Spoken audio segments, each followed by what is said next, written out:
Kita ketemu jalanan juga nih. Mantap. Gokil. Serem. Demi Allah, demi Allah, demi Allah, gue dengar apaan tuh, demi Allah, demi Allah.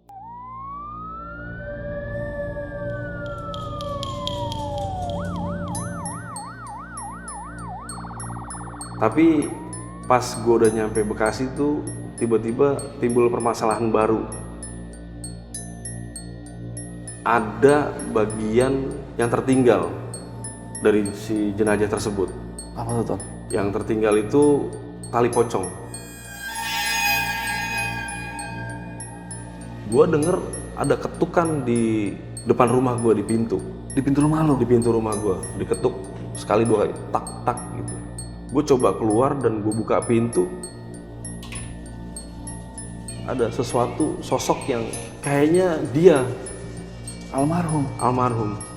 Dan setelah 4 hari itu hilang dengan sendiri atau ada yang lu lakuin gitu? Gue ini berusaha untuk melupakan kain kafan yang gue simpen kan.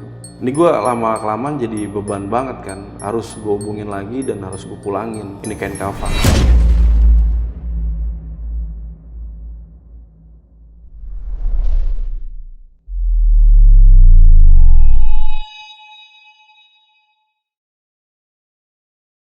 Assalamualaikum warahmatullahi wabarakatuh. Kembali lagi di Lentera Malam bareng gue Adit. Dan sekarang kita lagi di segmen podcast Saksi Misteri. Di sebelah gue udah ada narasumber nih, seorang supir atau driver ambulans yang akan bercerita tentang pengalaman mistisnya malam ini ke kita semua.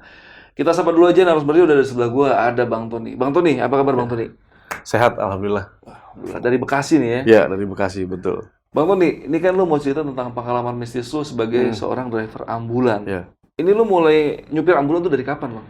Dari tahun 2019. 2019. Ya. Pas pandemi. Pas banget pandemi, seminggu 2 minggu pandemi, gua udah di ambulan. Oke. Ini mobil pribadi atau apa sih ini? Ya Khususnya alhamdulillah gimana? untuk mobil yang punya gue ini mobil pribadi, tidak tergabung dengan instansi atau mungkin dari yayasan. Jadi memang pure mobil gue pribadi, mobil biasa yang gue bentuk jadi mobil ambulan. Iya. Oke, karena kan tadi kita sempat ngobrol di bawah. Ini Iya. gua dapat insight baru. Hmm. Ternyata ada mobil ambulan yang seperti lu ini. Ya betul. Ibaratnya gue nyebutnya ini aja kali ya, ambulan profesional ya, karena Ya, betul. ambulan lu ini untuk prosedur segala macam itu bersifat profesional bisa dibilang ya. Ya, Karena betul. ada prosedur-prosedur dan lu juga menjalin kerjasama dengan beberapa rumah sakit ya. Benar. Bukan seperti ambulan yang pada umumnya biasanya punya yayasan atau punya warga, Ya, betul. dan lu ini punya sendiri ya. Ya. Dan tadi kan lu datang ke sini pakai ambulan itu. Iya. Ini cukup nyentrik ya. Alasan lu kenapa ambulan lu modif itu kenapa, Ton? Alasan mobil ambulan gue modif karena memang gue hobi sih memodifikasi mobil. Oke. Awalnya itu. Iya. Dan mungkin gue modifikasi karena menghilangkan kesan horor mungkin bisa jadi, atau iya. gue ngerasa ambulan cuma hanya kayak gitu aja. Jadi orang biar nggak terlalu takut lah sama ambulan. Iya, karena Gitu. cukup unik ambulannya Tony. Nanti mungkin gua sampein videonya karena kebetulan Tony itu bawa ambulannya. Iya, datang bawa ambulan. Ya, ada di depan, nanti kita videoin. Dan selain podcast ini juga tim telusur bakal bikin konten bareng sama Mas Tony tentang ambulannya. Nanti mungkin videonya kalau udah up, nanti linknya gue taruh di kolom deskripsi. Nanti cek juga channel telusur bareng Mas Tony. Kita ngulas tentang ambulannya. Yaudah, kita langsung aja masuk ke podcastnya. Tapi sebelum itu gue mau infoin dulu nih buat kalian yang pengen jadi narasumber seperti Mas Tony yang ada di sebelah. Kalian bisa langsung aja DM ke Instagramnya Lentera Malam. Itu ada di lenteramalam.id. Nanti bakal diarahin sama adminnya Lentera Malam. Oke Mas Tony, udah siap nih buat cerita malam ini nih? Siap. Oke, nggak usah lama-lama lagi. Sebelum kita dengar ceritanya, kalian tonton dulu intronya.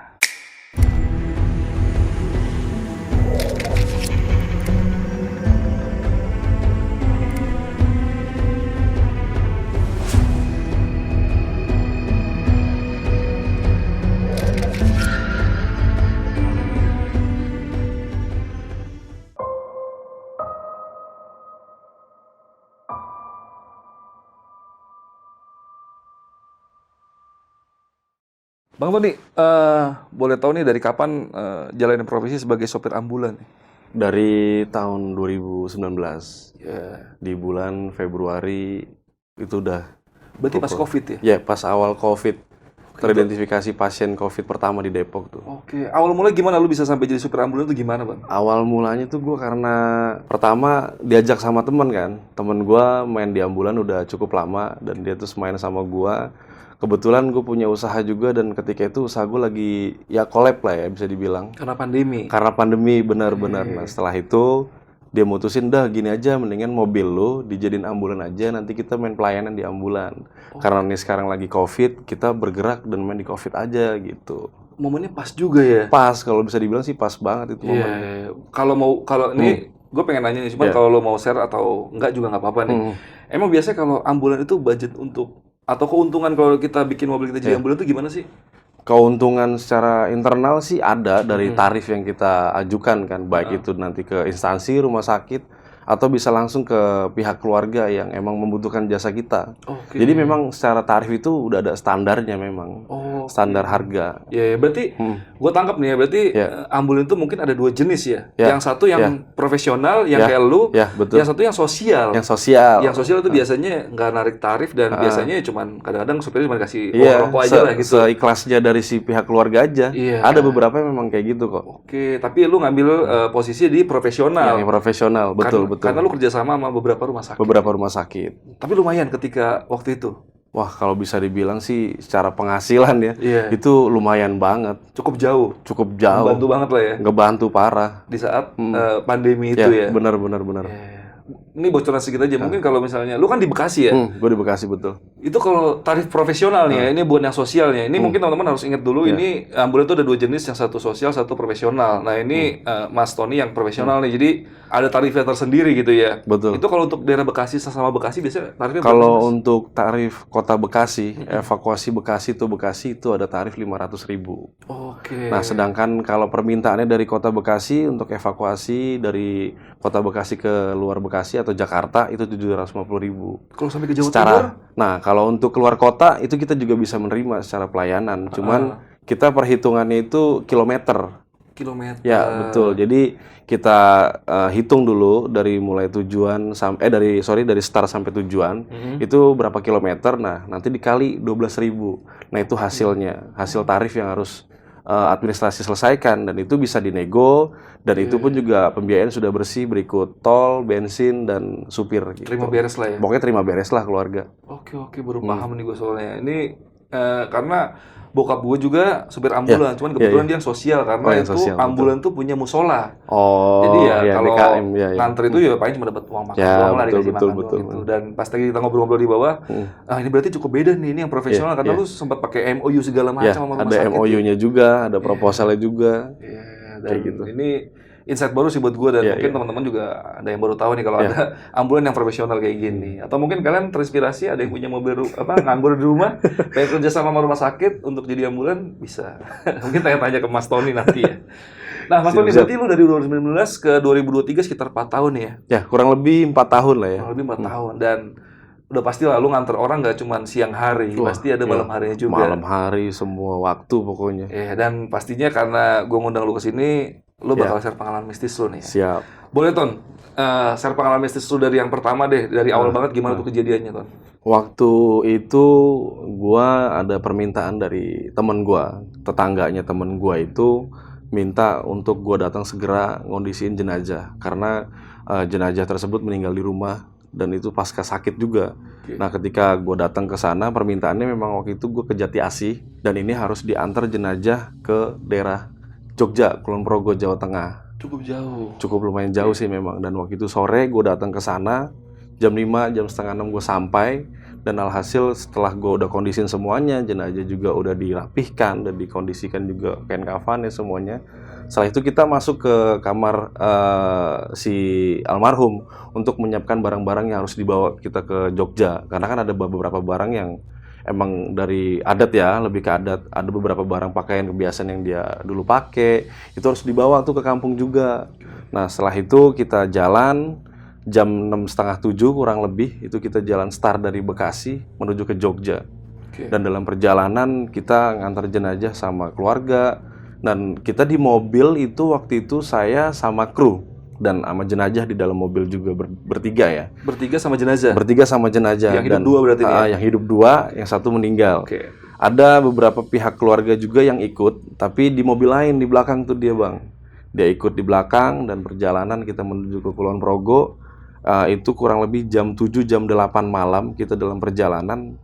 Ya awalnya kondisinya baik-baik aja gitu, tidak ada problem yang terlalu serius gitu kan. Ternyata pas kita rest area pertama di Semarang, isi bensin dan lain-lain, kita kondisiin semuanya dan ada permintaan dari keluarga pengen sholat juga, terus pengen makan juga.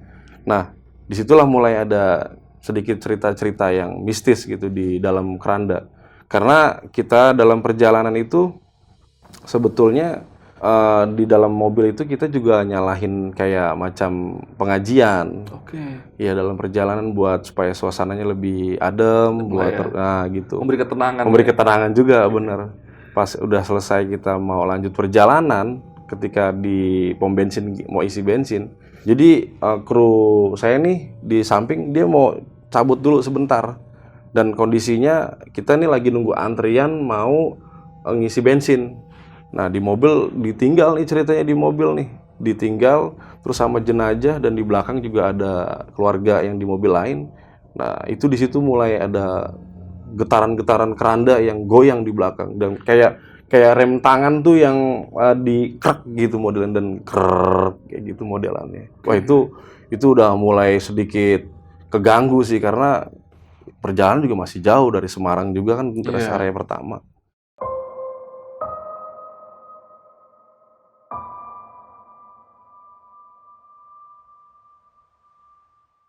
Temen gue balik lagi ke mobil setelah gue isi bensin. Setelah itu gue lanjut perjalanan sampai ke tujuan kan. Dan dalam perjalanan tadinya gue merasa ya perjalanan gue enak-enak aja, nggak ada masalah gitu. Ya nikmatin pada umumnya gue nganter jenazah. Kurang lebih sekitar 30 menitan gue kayak ada gangguan lagi yang gue denger suara rintihan menangis di dalam mobil. Yang itu gue denger setelah gue tanya ke temen gue, itu cuman gue doang yang tahu.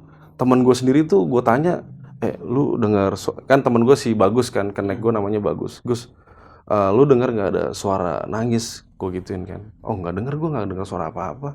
Dan itu gue denger banget di kuping gue kalau ada suara nangis, suara merintih. Lu nggak denger? Enggak, gue juga nggak denger apa-apa.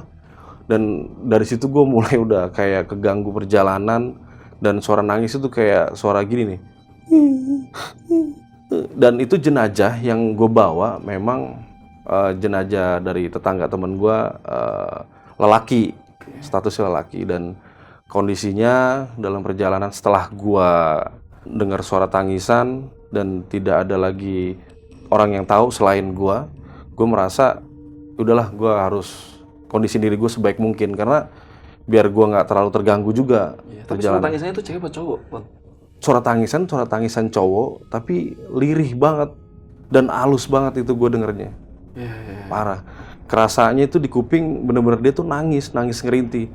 Itu gue dengerin dalam perjalanan ya, sekali jalan itu nggak cuma sekali, tapi berkali-kali gue denger dan gue berasa tenang aja. Gue heran juga di situ temen gue kok nggak tahu gitu, padahal di situ ada gue sama temen gue si Bagus Connect ini dan dia nggak tahu apa-apa. Ketika dalam perjalanan sudah menuju sampai ke Kulon Progo, tujuan yang kita mau tuju, di sana namanya orang-orang di daerah kan kalau pemakaman mau jam berapapun itu harus diselesaikan disegerakan. Pas tiba dari rumah duka, cuman pengiringan, setelah itu disambut sama warga lalu dibawa ke TPU itu jam 12:30, jam 1 malam. Langsung dimakamin.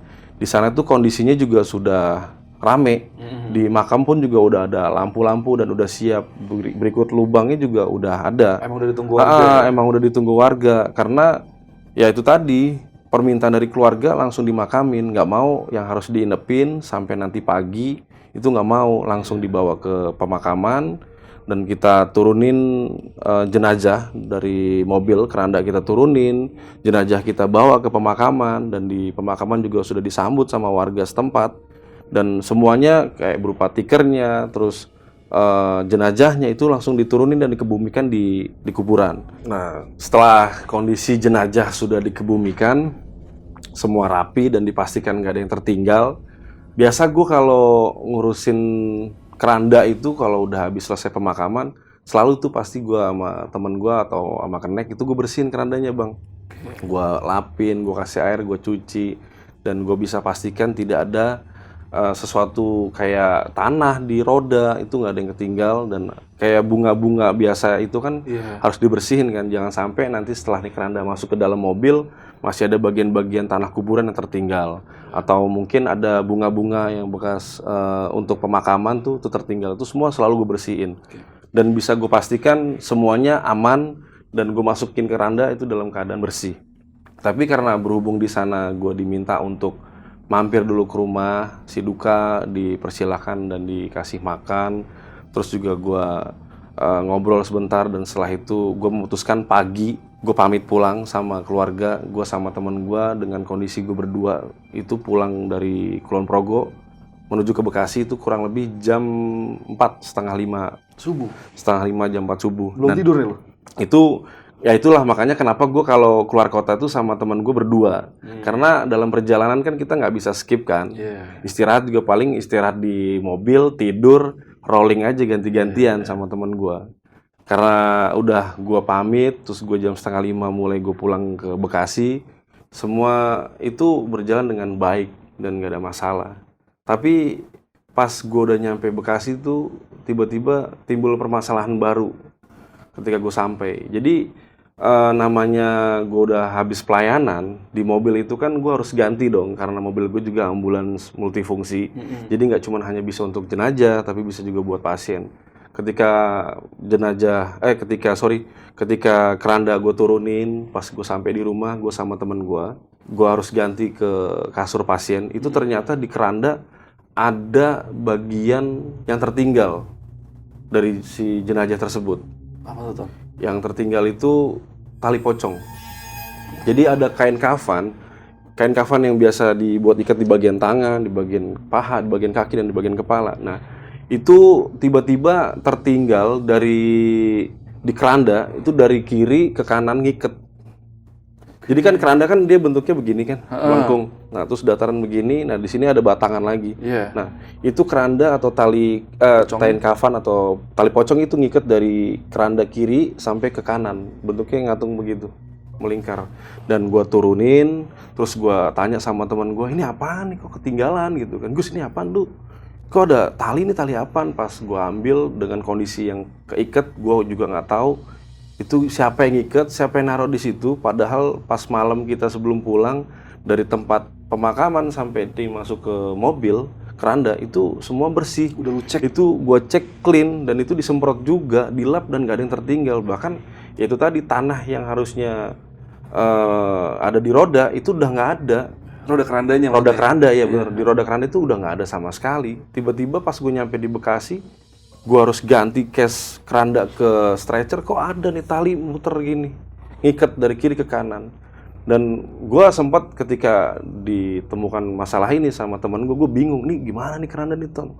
Harus diapain nih keranda? Karena takutnya ini nyari, karena kan tertinggal kan. Bagian yang harusnya ikut tertanam atau ikut dikuburin, mohon maaf, itu harus semuanya ada di satu jenazah tersebut.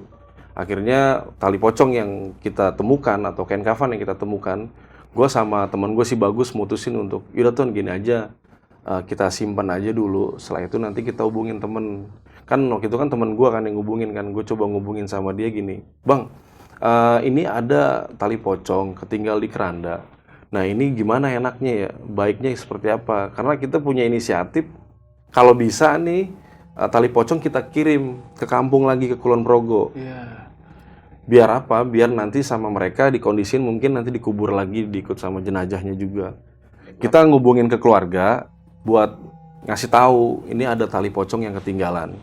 Nah, kita punya inisiatif gini aja Bang, kalau bisa saya kirim ini tali pocong dipaketin. Jadi gelas, tadi niatnya tuh gelas, terus taruh di dalam gelas, terus kita packing, terus kita kirim ke alamat yang dituju. Tujuannya supaya keluarga itu mau menyelesaikan sampai ke pemakaman, ke kubur juga. Karena bahaya juga kan, takutnya imbasnya ke kita juga. Nah, karena dengan entengnya keluarga, udah Bang gini aja, simpen aja nggak apa-apa, nggak usah dikirim.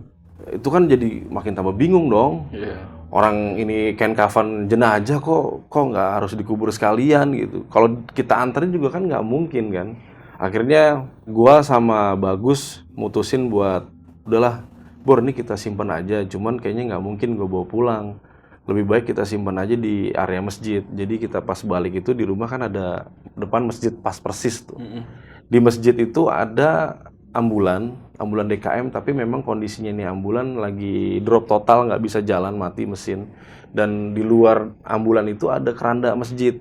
Oke. Nah, keranda masjid itu kan keranda masjid kan ada gagangan buat ngangkat kan. Nah, itu di gagang ngangkat itu kan bolong modelnya. Oke, kan. iya.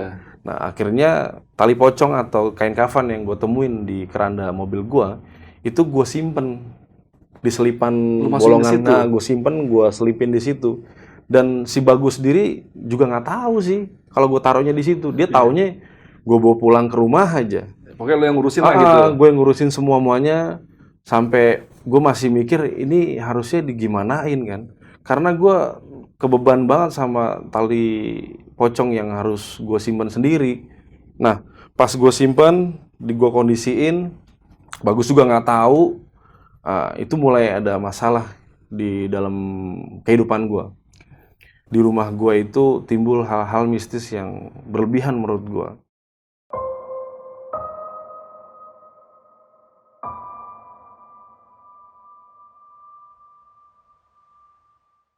Gua berikut keluarga gua di rumah, orang-orang rumah ya, itu ngerasa digangguin setiap malam. Kayak gimana tuh? Gangguannya Imbas dari gua nyimpan itu tali pocong yang harusnya gue balikin, tapi keluarga nggak mau, dan itu harusnya juga dikubur bersama jenazah, dan akhirnya juga mereka nggak mau juga. Hari pertama ketika adanya tali pocong ya, sudah ada tali pocong ini di rumah, bini gua di rumah, anak gua di rumah diganggu.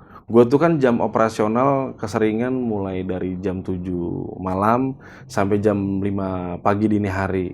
Dan gue nggak pernah pulang kalau gue nggak izin. Jadi setiap gue pulang, gue pasti kasih kabar. Kabarin mau pulang nih. Gue mau balik, gue mau pulang, dan lain-lain. Ketika itu memang gue nggak pulang, gue lagi standby laka lantas di area kota Bekasi. Tapi tiba-tiba istri gue nelpon gue nanya, lu pulang ya? Kok lu ngetok-ngetok doang, tapi kok gue cek lu kok nggak ada. Dia bilang kayak gitu sama gue. Padahal emang gue nggak pulang, dan gue juga nggak kabar juga kalau gue pulang. Pas besokannya gue pulang paginya, gue tanya, terus gue bahas, kenapa memang lu nanya gitu, gue gituin kan. Enggak, tadi malam tuh jam 1-an kurang lebih, itu ada yang ngetok-ngetok pintu di rumah, di depan. Tapi pas gue buka nggak ada, dan itu ngetok pintunya sering, dok dok dok gitu. Dok dok dok gitu. Nah, bini gue keluar, dipikir itu gue, karena nggak mungkin dong malam-malam ada tamu. Kalau memang warga butuh bantuan untuk pelayanan gue, itu ketika dia lihat mobil gue nggak ada, dia pasti nggak akan nyari gue di rumah juga. Kemungkinan emang ini dia pikir gue, tapi ternyata nggak ada orang pas dia keluar. Nah, besokannya begitu lagi di hari kedua, bini gue di rumah digangguin lagi. Di jam yang sama, tapi nggak putus tuh harinya. Kayak gitu juga diketok pintunya, cuman untuk kedua kalinya bini gue itu ngecuekin, karena mungkin dia udah biasa. Jadi memang di rumah itu banyak banget hal-hal mistis yang sering terjadi.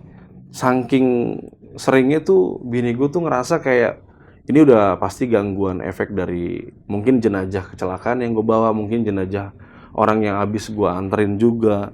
Tapi yang lebih berasa banget ya kemarin itu, yang sampai diketok rumahnya jam 1, jam 2 malam diketok pintunya, dan itu berturut-turut.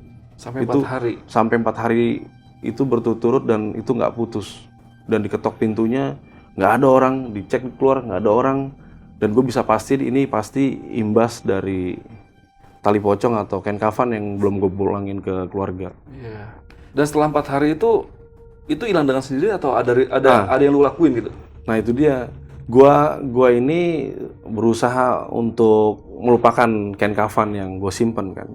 Karena setelah 3 hari, 4 hari berturut-turut gue dikerjain di rumah, gue diganggu, istri gue diganggu, dan istri gue juga cerita soal setiap malam diketok. Ini gue lama-kelamaan jadi beban banget kan, harus gue hubungin lagi dan harus gue pulangin ini kain kafan. Ternyata Pas hari beberapa berikutnya gue cek, itu udah nggak ada kain kafannya. Jadi di keranda masjid yang emang cuman gue doang yang tahu, dan nggak ada lagi, temen gue bagus pun si Kenek itu juga nggak tahu gue naruhnya di mana. Itu gue cek lagi, itu udah nggak ada. Udah nggak ada. Udah hilang begitu aja. Gue juga nggak tahu itu hilang kemana, perginya kemana, nggak ngerti gue. Semenjak tuh hilang kain kafan yang gue simpen, itu udah nggak ada lagi gangguan di rumah gue. Udah nggak ada lagi yang ngetok malam-malam. Udah nggak ada lagi istri gue yang di rumah diganggu dengan rintihan nangis, terus bayangan, sekelebatan kayak gitu, udah nggak ada lagi. Iya. Tapi ini kan, lu tadi sempat ngomong kalau ambulan itu kan udah ngejogrok ya, yang DKM itu ya. Itu kerandanya masih dipakai orang apa enggak? Kerandanya itu udah nggak dipakai lagi. Jadi karena mobilnya mati dan nggak bisa jalan, kerandanya itu nggak digunain. Cuman emang itu biasa gue pakai kalau keranda gue lagi dipakai juga sama teman gue di ambulan yang lain. Oh. Jadi masih bisa gue fungsiin. Iya. Nah, setelah itu di keesokan harinya gue mimpi kalau jenazah yang waktu itu gue evakuasi, jenazah yang gue antar ke Kulon Progo, kan kondisi ketika sebelum berangkat itu gue ngondisin semuanya kan, sampai pengkafanan juga gue yang ngondisin. Gue ngeliat banget wajah si almarhum. Kan jam operasional gue mulai jam 7 malam sampai dini hari.